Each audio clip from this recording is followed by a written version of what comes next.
আসসালামু আলাইকুম। বাংলাদেশের রাজনৈতিক ময়দানে প্রতিশ্রুতি আছে, অনেক কথা আছে, অনেক আইন আছে, কিন্তু কথার বাস্তবায়ন নাই, আইনের প্রয়োগ নাই, প্রতিশ্রুতি বাস্তবায়নের কোনো পথ অনেক জায়গায় নাই, যেটা আমরা দেখি। তদ্রূপ আমরা দেখতে পাচ্ছি যে জুলাই সনদের ক্ষেত্রে জুলাই সনদ বাস্তবায়ন করা বা জুলাই সনদ প্রণয়ন করা হয়েছে। এই জুলাই সনদকে জুলাই সনদের অনেকগুলো ধারা রয়েছে, তার ভিতরে আজকে আমি স্পেসিফিকলি বিশেষ করে 24 নম্বর ধারাটা নিয়ে আলোচনা করব। জুলাই সনদের যে 24 নম্বর ধারা আছে, সেই ধারা অনুযায়ী প্রত্যেকটা রাজনৈতিক দল তাদের যতগুলো প্রার্থী জাতীয় সংসদ নির্বাচনে দিবে, তার ভিতরে প্রায় 5% নারী কাঠকোঠা বা নারী যে আসন দিতে হবে, এরকম একটা কথা উল্লেখ আছে। কিন্তু আপনি যদি সাম্প্রতিক যে নির্বাচন হবে বা ফেব্রুয়ারিতে যে নির্বাচন হবে, ওই নির্বাচনের প্রার্থীগণের বা বিভিন্ন দলগুলো যে প্রার্থী দিয়েছে সেদিকে তাকান, সেখানে আপনি লক্ষ্য করবেন যে আসলে প্রত্যেকটা দল এই যে 5% প্রার্থী দিয়েছে কিনা, এই বিষয়টা নিয়ে আমরা আলোচনা করতে চেষ্টা করব। দর্শক, আশা করি আপনারা আমাদের সম্পূর্ণ ভিডিওটা দেখবেন এবং আপনাদের মূল্যবান মতামত আমাদের কমেন্ট বক্সে লিখে জানাবেন। চলুন শুরু করা যাক। আপনারা জানেন বাংলাদেশে অনেক আইন রয়েছে, অনেক গুরুত্বপূর্ণ আইনও রয়েছে, যে আইনগুলা অনেক ক্ষেত্রে আমরা দেখি প্রয়োগ হয় না। এখন সেগুলা হয়ে মানে সুপ্ত অবস্থায় পড়ে থাকে। তদ্রূপ এই যে জুলাই সনদ যেটা প্রণয়ন করা হলো, যেই জন্য খলিলুর রহমানকে বিদেশ থেকে নিয়ে আসা হলো, সেই খলিলুর রহমান এই যে দেশের অর্ধেকের বেশি দল বাদ দিয়ে তারা যে একটা ঐক্য তৈরি করলো, সেই ঐক্যকৃত দলগুলোকে নিয়ে তারা ব্যাপক আলোচনা করলো। এখানে আলোচনার ভিত্তিতে কেউ মানে না, এইভাবে করতে করতে অবশেষে তারা একটা ঐক্যমতে পৌঁছে তারা সেখানে এই যে একটা জুলাই সনদ প্রণয়ন করলো। সেই জুলাই সনদে তারা অনেকগুলো ধারা দিয়েছিল। এই ধারাগুলো আলোচনা করতে অনেক সময় লাগবে। আমরা তবে শুধু স্পেসিফিকলি বর্তমান সমসাময়িক প্রেক্ষাপটের যে 24 নং ধারা নিয়ে আমরা আলোচনা করব, সেটাই বলেছিলাম। এখন 24 নং ধারাতে যেটা আছে, যে দল প্রত্যেকটা দল তারা তাদের যতগুলো জাতীয় সংসদ প্রার্থী দিবে, জাতীয় সংসদ নির্বাচনে তারা যতগুলো প্রার্থী দিবে, তার ভিতরে 5% নারী প্রার্থী দিতে হবে, এরকম একটা বাধ্যবাধকতা সেখানে রয়েছে। এখন সেই বাধ্যবাধকতার দিকে যদি তাকান, এখানে যেই সমস্ত দলগুলো স্বাক্ষর করছে বা ঐক্যমত হয়েছে এই ধারাটার সাথে, তারা কিন্তু সবাই এখানে 30টা দল যেহেতু ঐক্য হয়েছে, তার ভিতরে 29টা দল কিন্তু স্বাক্ষর করছে। এখন একটা দল এখনও স্বাক্ষর করেনি, সেটা কিন্তু এনসিপি।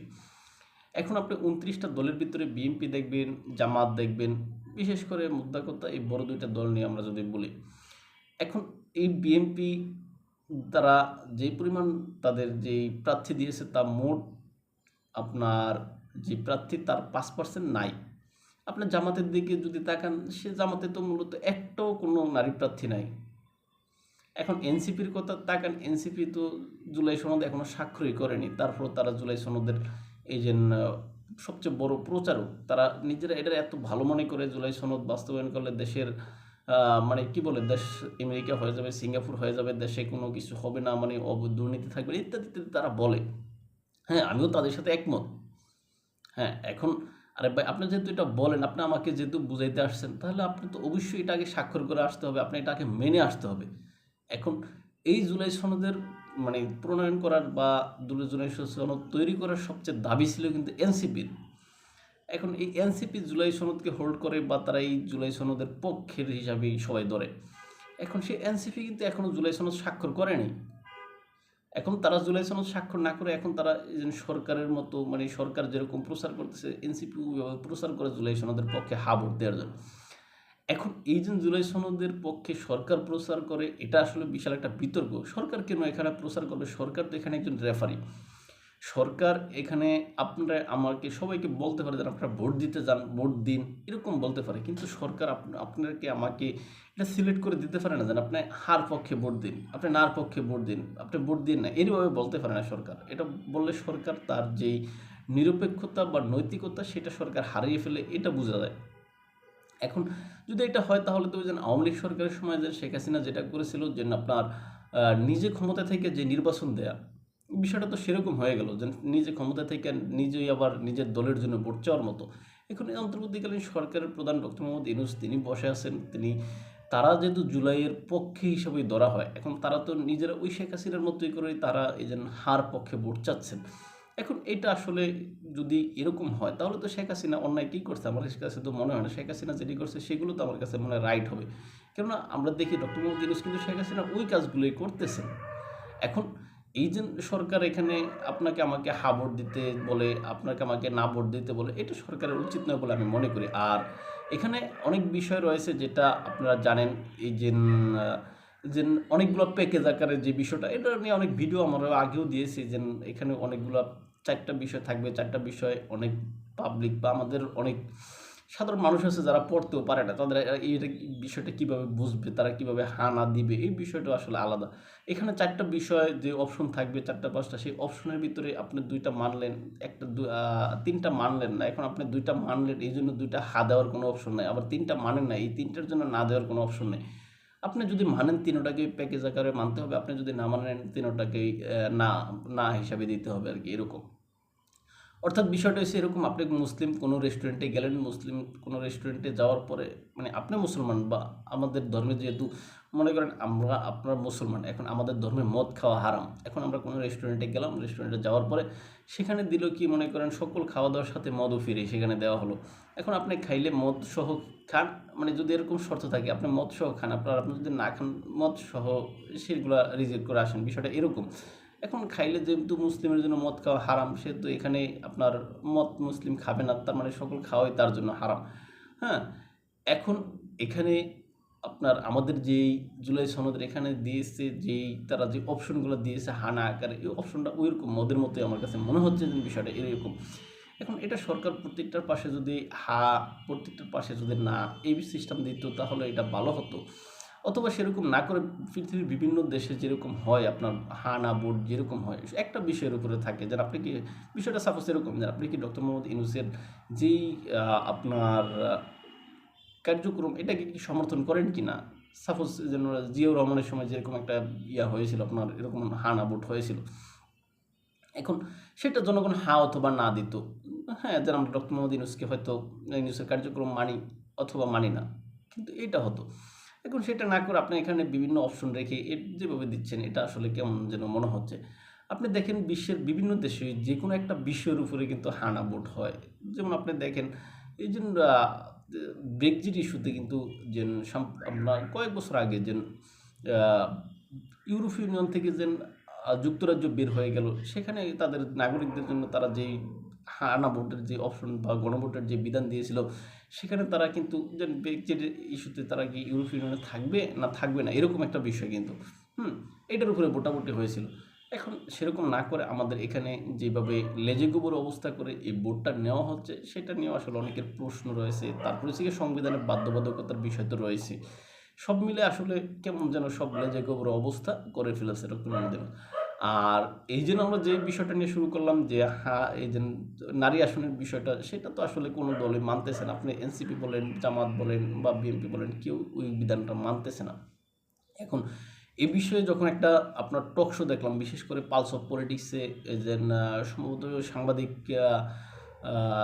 শারমিন আক্তার, তিনি আপনার পালস অফ পলিটিক্স, সেখানে সাংবাদিক শারমিন আক্তার, সেখানে তিনি আমাদের যিনি পররাষ্ট্র ডক্টর মোহাম্মদ ইউনূসের প্রেস সচিব রয়েছেন, প্রেস সচিব জনাব শফিকুল আলমকে যখন প্রশ্ন করা হলো এই যে প্রার্থীগণ যে তাদের এই ধারা 24 ধারা বলতে এই যে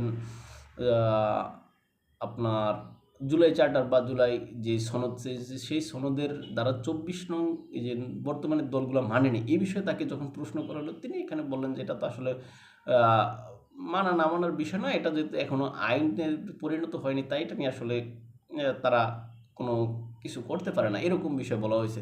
যখন এনসিপির কথা বলা হলো যে এনসিপি তো আসলে এখন স্বাক্ষরই করেনি, এনসিপি এই যে জুলাই সনদে অথচ প্রচার করে তারা নিজেরা স্বাক্ষর করেনি, এই বিষয়টা কেমন। হ্যাঁ, এখানে তিনি বললেন যে আসলে এনসিপি তো এটা ধারণ করে। আসলে ভাই, তিনি এনসিপি যে ধারণ করে এটা কোন হিসাবে তিনি বলেন, যে কেউ যদি ধারণ করে, কেউ তো ওটাকে আসলে আগে স্বাক্ষর করে বা একটা প্রমাণ হিসাবে দেখাইতে হবে। এখন যদি সে প্রমাণ হিসেবে না দেখিয়ে সে যদি এটা ধারণ করে, এই ধারণ করার কি কোনো মূল্য থাকবে কিনা, সেটাও কিন্তু প্রশ্ন। এখন জনাব শফিকুল আলম তিনি তো তার মতো কোরআনের সময় অনেক কথা বলে যান গার জোরে, যেটা আসলে তিনি এখানেও বলে গেছেন, যাক দেখলাম। এখন এনসিপি ধারণ করে অথচ এনসিপি স্বাক্ষর করে নেই, এনসিপি স্বাক্ষর না করে আবার এনসিপি এটার জন্য আবার প্রচার করে। এখন আপনি প্রচার না মানে নিজে স্বাক্ষর না করে নিজে এটা আপনি আমার কাছে প্রচার করা কতটা নৈতিকতা সাপেক্ষ সেটা কিন্তু এখানে প্রশ্ন। যেমন আমাদের সমাজে একটা বিষয় বা আমাদের একটা মনে করেন অনেকে এটা অনেক জায়গায় হাদিসের মতো করে বলে, আসলে সত্য মিথ্যা বা এটার মানে ভুল ব্যাঠিক আল্লাহ মাফ করুক, আর আপনারাও ক্ষমাসুন্দর দৃষ্টিতে দেখবেন বিষয়টা হচ্ছে এরকম যে এক বাচ্চা ছেলে শুধুমাত্র সবসময় মিষ্টি খেতে পছন্দ করতো বা মিঠা খেতে পছন্দ করতো এরকম। এখন তার এই যে আমাদের নবী করিম সাল্লাল্লাহু আলাইহি সাল্লামের আমলে আর কি, তখন ওই বাচ্চার মা না জানি বাবা সম্ভবত তিনি ওই বাচ্চাকে নিয়ে নবী করিম সাল্লাল্লাহু আলাইহি সাল্লামের দরবারে গেলেন যে এই আমার বাচ্চা শুধুমাত্র মিঠাই খেতে চায়, এখন এই মিঠাই তো আমি তাকে খাওয়াইতে চাই না বা দিতে পারি না সবসময়, এরকম বিষয়টা। এখন আপনি একটু তাকে একটু কিছু বলেন বা কিছু বলে দেন যে মিঠাই যাতে না খায় বিষয়টা। এখন নবী করিম সাল্লাল্লাহু আলাইহি ওয়াসাল্লাম ওই বাচ্চা মাকে বা না সম্ভবত ওই মানে বাচ্চাকে যে নিয়ে গেল আর কি, তাদেরকে বললেন যে তোমরা আগামীকালকে আসো। যাও, আগামীকালকে বা 2 দিন বা 3 দিন পর আসার এরকম একটা তারিখ দিয়েছিলেন। এখন 3 দিন পরে যখন আসলো তখন নবী সাল্লাল্লাহু আলাইহি ওয়াসাল্লাম আপনার ওই বাচ্চার মাথায় হাত রেখে বললেন, বাবা তুমি আর মিঠাই খেও না। হুম। এখন এই কথাটা বলার পরে বাচ্চার মা বলল যে মা বা বাবা সম্ভবত যে নিয়ে গেছে আর কি অভিভাবক, সে বলল যে না আসলে হুজুর এই কথাটা তো আপনি কালকেও বলে দিতে পারতেন। তখন নবী সাল্লাল্লাহু আলাইহি ওয়াসাল্লাম বললেন যে আহ, আসলে আমি কালকে যদি বলে দিতাম তাহলে তো আসলে আমার নিজেরই মিঠাই খাওয়ার অভ্যাস বা মিষ্টি খাওয়ার অভ্যাস। এখন আমি যদি এটা তাকে কালকে বলে দিতাম তাহলে এটা তো আমি নিজে করে বা নিজে ওইটা খেয়ে এখন আমি তাকে কিভাবে নিষেধ করি। এখন এই 3 দিনে মূলত আমি মিঠাই খাওয়াটা কমিয়ে দিয়েছি, কমিয়ে দিয়ে বা বাদ দিয়েছি, তারপর আমি তাকে উপদেশ দিয়েছি। এখন এনসিপির বিষয়টা কিন্তু এরকম, এনসিপি যেটা নিজে মানে করে না বা নিজে মানে না সেটা সে কেন আমাদেরকে এখন এখানে উপদেশ দিচ্ছে বা কেন আমাদেরকে এখানে অনুরোধ করছে, কেন আমাদেরকে সে হার পক্ষে ভোট দেওয়ার জন্য বলতেছে, এটা আসলে আমার বোধগম্য নয়। এখন এখানে এনসিপি নিজে যদি আগে মানতো, নিজে যদি স্বাক্ষর করতো, তারপর তারা আমাদেরকে নৈতিকভাবে বলার সমর্থন থাকতো, তাদের নৈতিক নৈতিক যেই অবস্থান সেটা থাকতো বলে আমি মনে করি। কিন্তু তারা সেটা না করে তারা এখন প্রচার করে, আর সরকার প্রচার করে, রাষ্ট্রীয় টাকা খরচ করে সরকার যেটা প্রচার করতেছে, এটা নিয়েও আসলে একসময় দেখবেন অনেক প্রশ্ন উঠবে, সরকার কেন হার পক্ষে থাকবে, সরকার তো রেফারির ভূমিকায় থাকার কথা এখানে। এই এখন কেউ কেউ আবার এটা নিয়ে এই যেন হার পক্ষ নিয়ে কেউ কেউ আবার বলতেছেন বা এই হানার বিষয়টা বলতেছেন এরকম যে মানুষ তো আসলে অনেকে ভোট দিতে হয়তো যাবে না, এই জন্য যাতে একটা অংশ ভোট দিতে গিয়ে না ভোট হইলেও কমপক্ষে দেখ, যদি না ভোটও দেয় তাহলে এটার কারণে হবে কি যে ভোট কাস্ট হয়েছে এই বিষয়টা দেখানো হবে মূলত বেশি, হোক সেটা হ্যাঁ হোক সেটা না, এখানে মানুষ ভোট কেন্দ্রে যাক এই বিষয়টাই মূলত মুখ্য উদ্দেশ্য। যাই হোক, এখন যেটা হোক আসলে পর্দার আড়ালের বিষয় বা অন্যের মনের বিষয়, এগুলো তো আসলে আমরা তো 100% বলে দিতে পারবো না। আমরা কিছু থিওরি আকারে এরকম কিছু প্রশ্ন দাঁড় করাতে পারবো, কিছু প্রশ্ন আমাদের মনে যেটা আছে সেটা আমরা উত্থাপন করতে পারবো। যেটাই হোক, এখন ওই যে আমাদের মূল যে বিষয় ছিল এই যে আপনার ধারা 24, সেই 24 অনুযায়ী আসলে বর্তমান দলগুলো কেউ বাস্তবায়ন করতেছে না, কেউ ওই অনুযায়ী কাজ করে না। কিন্তু তারা ক্ষমতায় গেলে, হোক সেটা জামাত, হোক সেটা বিএনপি, হোক সেটা এনসিপি, যারাই হোক না কিন্তু তারা যদি ক্ষমতায় যায়, তারা ক্ষমতায় গিয়ে এই যে ধারা 24 যেখানে নারী কোটা 5% নারী আসন দিতে হবে, এটা আসলে কতটুকু মানবে বা বাস্তবায়ন করবে সেটা হয়তো সময় বলে দিবে। যাই হোক, ভালো থাকবেন সবাই, দেখাবো অন্য কোনো ভিডিওতে অন্য কোনো বিষয়ে। আর আপনারা যদি আমাদেরকে ফলো করতে চান তাহলে ফেসবুক এবং ইউটিউব এবং ফেসবুকে স্বপ্নচারীর কথা নামে, ইনস্টাগ্রাম ও টিকটকে এনএস নামে দেখতে পারেন। ভালো থাকবেন সবাই, আসসালামু আলাইকুম।